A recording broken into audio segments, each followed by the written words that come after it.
उदयपुर से बड़ी खबर की, जहां लक्ष्यराज सिंह मेवाड़ का आज गद्दी उत्सव होना है। सिटी पैलेस में भावी कार्यक्रम आयोजित होगा। सिटी पैलेस में परंपराएं शुरू हो चुकी हैं। 9 चौकी परिसर में ये परंपरा चल रही है। लक्ष्यराज सिंह मेवाड़ भी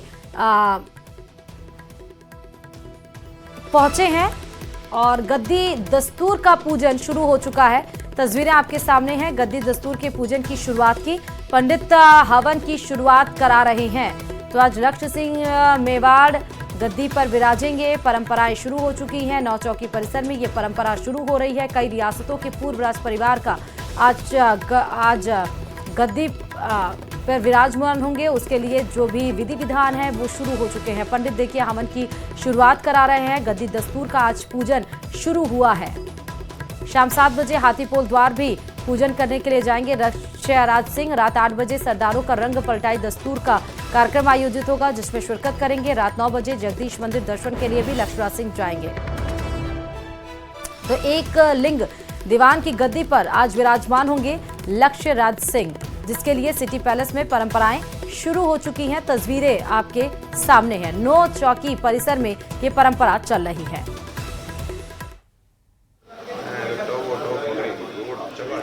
तो गद्दी दस्तूर का पूजन शुरू हो चुका है। देखिए किस तरह से तमाम पंडित वहां पर मौजूद हैं जो हवन की शुरुआत कर रहे हैं। एकलिंग दीवान की गद्दी पर आज लक्ष्यराज सिंह विराजमान होंगे, जिसके लिए तमाम कार्यक्रम भी आज सिटी पैलेस में आयोजित किए गए हैं। लेकिन पहले पूजा का जो विधि विधान है वो किया जा रहा है।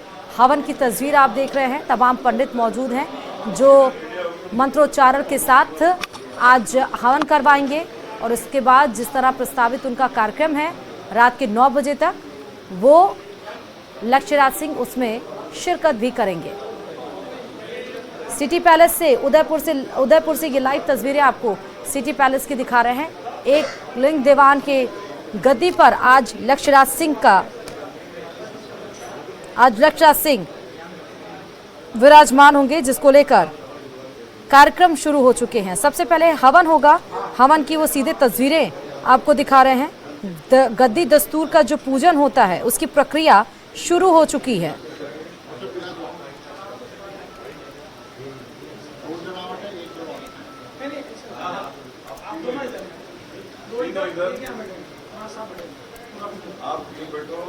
सीधे बड़ी खबर आपको उदयपुर से दिखा रहे हैं। सिटी पैलेस से ये लाइव तस्वीरें आप देख सकते हैं। लक्ष्यराज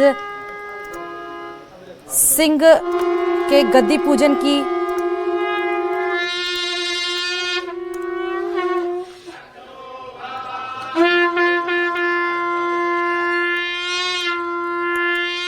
तो शंखनाद के साथ ये शुरू हो रहा है।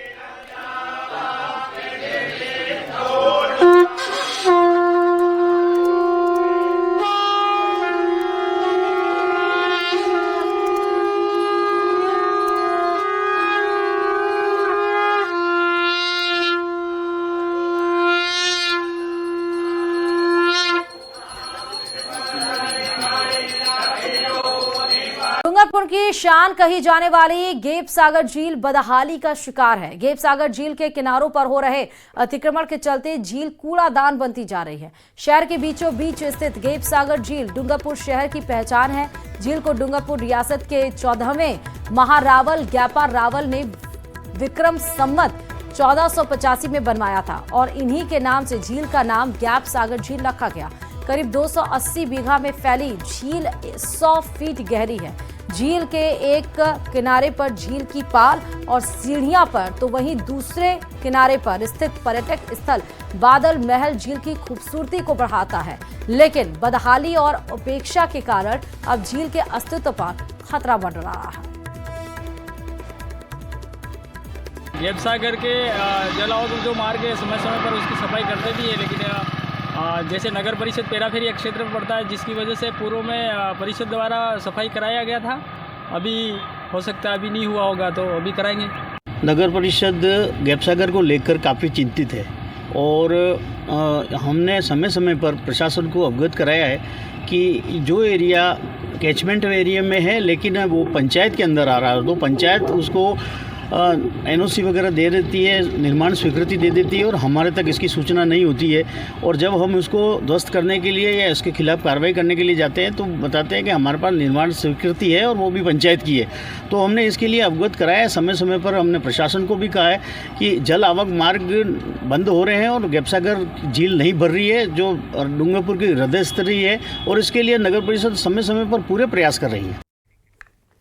कोटा से बड़ी खबर आपको बताते चलें, आज भी बंद रहेंगे भामाशाह मंडी के गेट। जी हां, एशिया की प्रसिद्ध भामाशाह मंडी के कई घंटों तक बंद रहेंगे गेट। बम्पर आवक के चलते जाम होने लगी है भामाशाह मंडी। MP से सटे सुदूर अंचल तक के किसानों की फसल बिक नहीं रही है। मंडी के गेट पर वाहनों की लंबी लंबी कतारें लगी हैं। 4 लाख से भी अधिक कट्टों से भामाशाह मंडी भरी हुई है।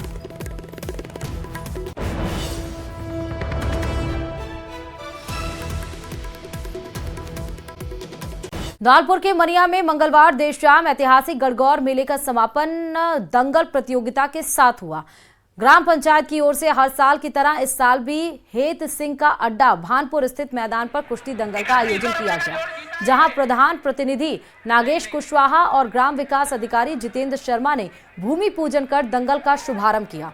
दंगल में उत्तर प्रदेश, दिल्ली, हरियाणा, मध्य प्रदेश सहित कई राज्यों के नामी पहलवानों ने भाग लिया और दमखम दिखाया। दंगल की पहली कुश्ती लड्डुओं से शुरू हुई, जबकि आखिरी कुश्ती 51,000 रुपए के इनामी राशि के साथ खेली गई। इसमें शेरा गुर्जर फतेहाबाद ने पंजाब के नवाज अली को हराकर खिताब अपने नाम कर लिया। विजेता पहलवान शेरा गुर्जर ने शानदार प्रदर्शन कर दर्शकों की खूब तालियां भी बटोरी और सम्मान प्राप्त किया। दंगल देखने के लिए बड़ी संख्या में लोग पहुंचे और पहलवानों का हौसला बढ़ाया।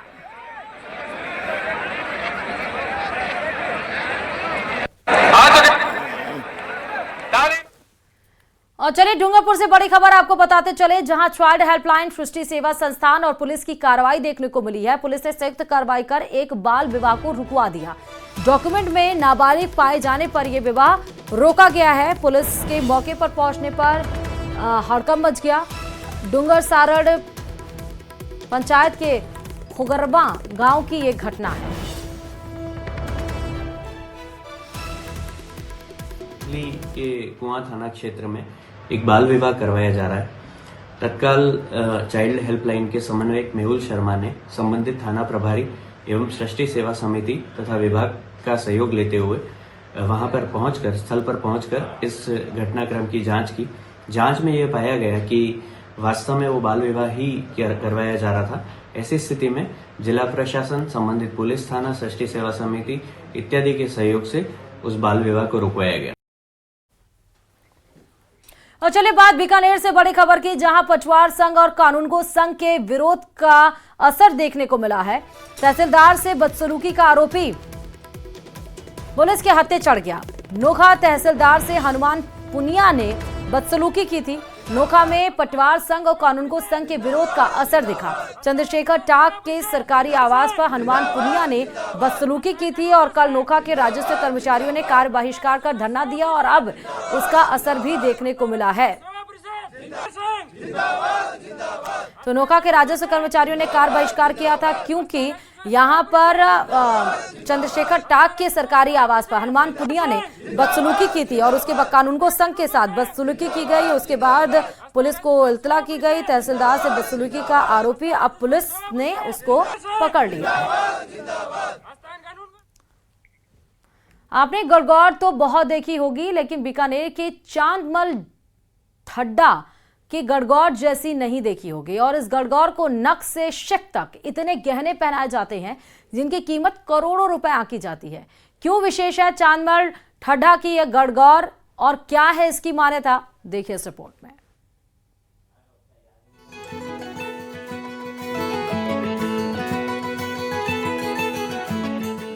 जिसकी एक झलक के लिए उमड़ता है आस्था का ज्वार। क्यों विशेष है चांदमल ढड्ढा की गणगौर? क्यों कभी चौक से नहीं निकली देवी बहार?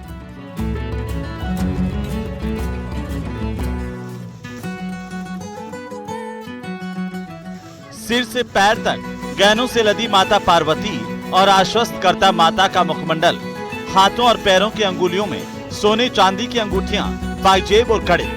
सोने चांदी के आभूषणों में हीर जवाहरात और माणक मोती जड़े हुए हैं। गणगौर पर्व भगवान शिव यानी कि गण और माता पार्वती यानी कि गौर के लिए मनाया जाता है। ये गणगौर साल में 2 दिनों तक पुलिस के पहरे में रहती है, जहां दूर दूर से दर्शनार्थी पूजन अर्चन के लिए पहुंचते हैं।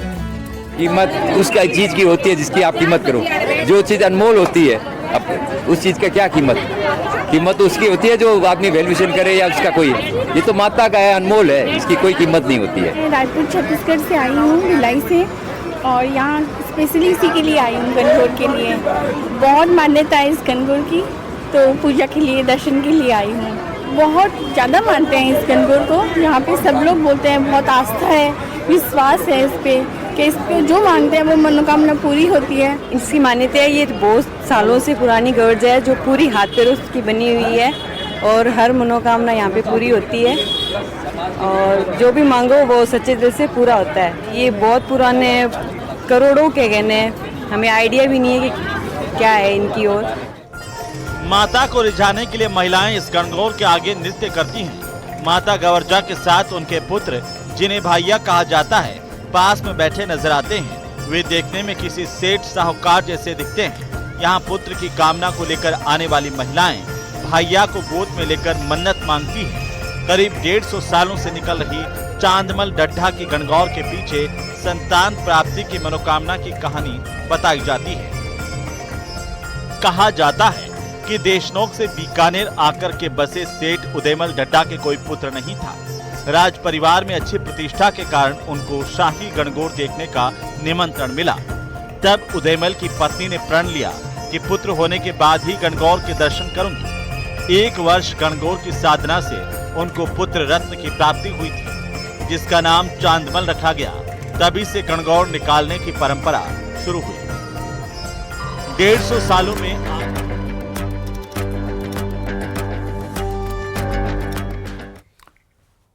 वक्फ का वक्त बदलने वाला है। जी हां, बड़ी खबर आपको इससे जुड़ी हुई बताते चलें। आज लोकसभा में वक्फ संशोधन बिल पेश किया जाएगा।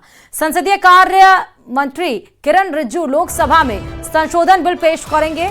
लोकसभा में बोलने के लिए एनडीए को 5 घंटे मिलेंगे, तो वहीं लोकसभा में बीजेपी के 7 सांसद बिल के समर्थन में बोलेंगे। बीजेपी ने अपने सभी लोकसभा सांसदों के लिए व्हिप भी जारी किया है। लोकसभा में अनिवार्य रूप से इन सब को रहने के लिए बोला गया है। वहीं वक्फ संशोधन विधेयक को लेकर समाजवादी पार्टी भी अपने अपने सांसदों के लिए व्हिप जारी करते हुए सदन में मौजूद रहने को कहा गया है। जेडीयू और टीडीपी जो इस बार एनडीए के घटक दल हैं, उन्होंने बिल को समर्थन दे दिया है। 8 घंटे की बहस होगी। आज बिल जब पेश किया जाएगा, 8 घंटे के बाद लोकसभा में उम्मीद है कि आज ये बिल पास हो जाएगा और कल राज्यसभा में पास किया जाएगा। अब व्हिप इसको लेकर आपने देखा एआईएमपीएलबी हो या एआईएमएम हो या मुस्लिम लीग हो, इसको लेकर वो विरोध कर रहे हैं, क्योंकि उनका ये मानना है कि बिल के जरिए का जो हक है मुसलमानों का वो छीना जा रहा है, मुसलमानों को भ्रमित किया जा रहा है। सरकार का कहना है ऐसा कुछ भी नहीं है, हम बल्कि अधिकार को सुनिश्चित कर रहे हैं। और वक्फ बिल आज सरकार और विपक्ष दोनों के लिए ही किसी इम्तिहान से कम नहीं है। इसलिए कल देर रात तक दोनों ही खेमों में बैठकों का दौर चलता रहा।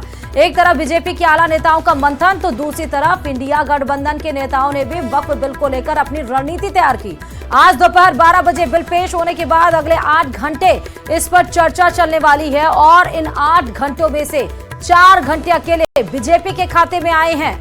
तो बड़ी खबर इस वक्त की आपको बता रहे हैं, क्योंकि विपक्ष की तरफ से तो 12 घंटे का वक्त मांगा गया था, लेकिन जब कल बिजनेस स्टैंडर्ड कमेटी की मीटिंग हुई तो पता चला कि 12 घंटे नहीं, 8 घंटे बिल के बाद, बिल जब प्रेजेंट किया जाएगा संसद में उसके बाद 8 घंटे का वक्त मिलेगा। लेकिन 8 घंटे में से 4 घंटे बीजेपी के, बाकी 4 घंटे विपक्षों के लिए।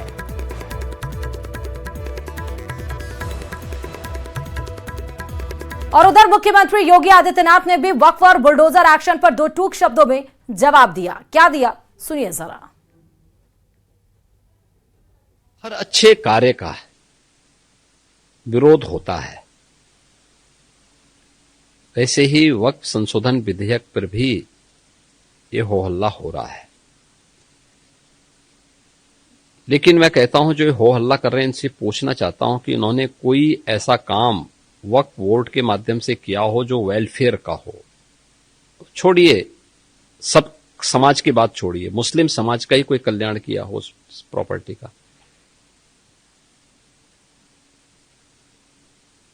ये व्यक्तिगत स्वार्थ का एक अड्डे बने हुए हैं, चंद लोगों के लिए लूट खसोट के अड्डे बने हुए हैं। किसी भी सरकारी प्रॉपर्टी पर जबरन काबिज करने का एक माध्यम बना हुआ है।